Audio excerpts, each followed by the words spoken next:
and the BKFC is the hottest ticket in combat sports right now.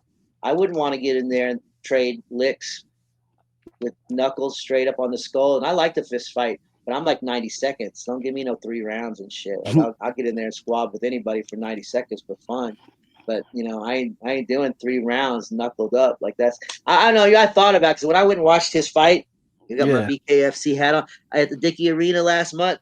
I was asking myself, I was like, man, would you still do something like that? And I thought to myself, no, I don't want to do that. I'm good. I already had all my battles. I had my arm broke in a fight. I broke people's arms. Like, that shit's rough. It's serious. But bull riding stuff like that's more serious. But it's just a different animal. But I rode bulls in college too. I was all Greek bull riding champ at OU. But I tried a little bit of everything. But fighting It and sounds like music, man, that was my thing.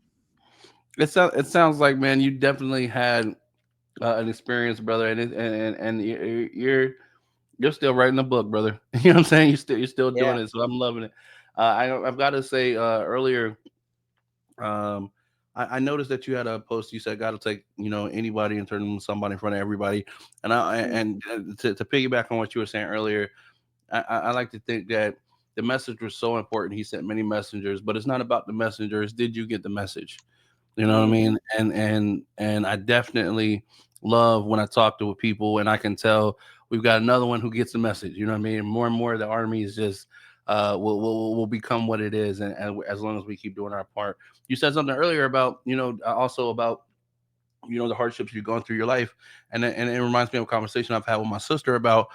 I wonder sometimes if the hard things that we have in life is that do we do that because God wants you to focus on that, and that's what you're destined to, that's what you're assigned to change. But before you change it, or before you lead somebody, you have to understand how they feel, so that a good leader understands how people feel before you give the command. You know what I'm saying? You're not going to do something that's unreasonable because you come from a place in which you understand.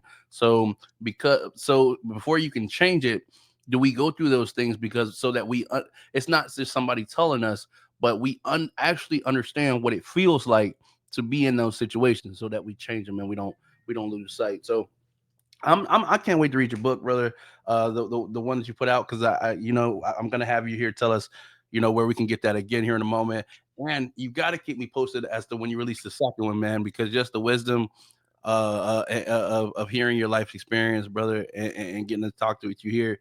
I definitely think if we get blessed to do another sit down with you, it'll give us a whole different set of questions, man, to really run down your Right. list here, continue to Well, build. go online, go to YouTube, and if you type in Jimmy Ninja and Eternal Energy and Information, you can listen to my first book for free.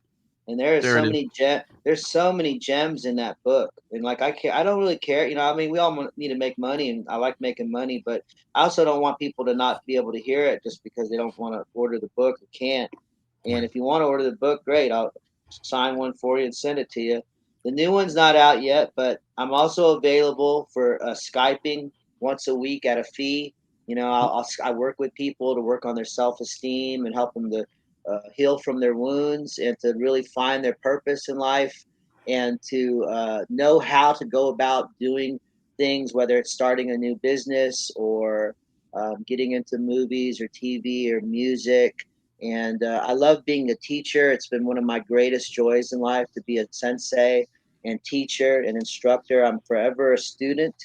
And I really love to share information and help people grow because I was a person at one time in my life who didn't love himself, who was an addict, who was abusive to himself, who wasn't always the best person to others, who had a lot of sexual issues as far as I didn't always treat people in a kind way. I was not always a generous person. I was sometimes a manipulator. At one time I was a fuck boy. Like I Yeah. literally just wanted to fuck chicks because my self esteem was so low and because my girlfriend in college had broke my heart. So I just didn't want to open my heart. But I healed from all those things. Yeah. I healed from all those things and I changed and it's possible to change. And that's my point. I'm not some perfect person. I'm a person who literally wanted to take his life after my wife Christy wanted to get divorced and separated from me the first 4 years of that, and then losing her 2 years ago. So I know what it's like to be in the lowest lows, but I've also learned that if you will reach up when you fall down, there's a good chance you will get back up.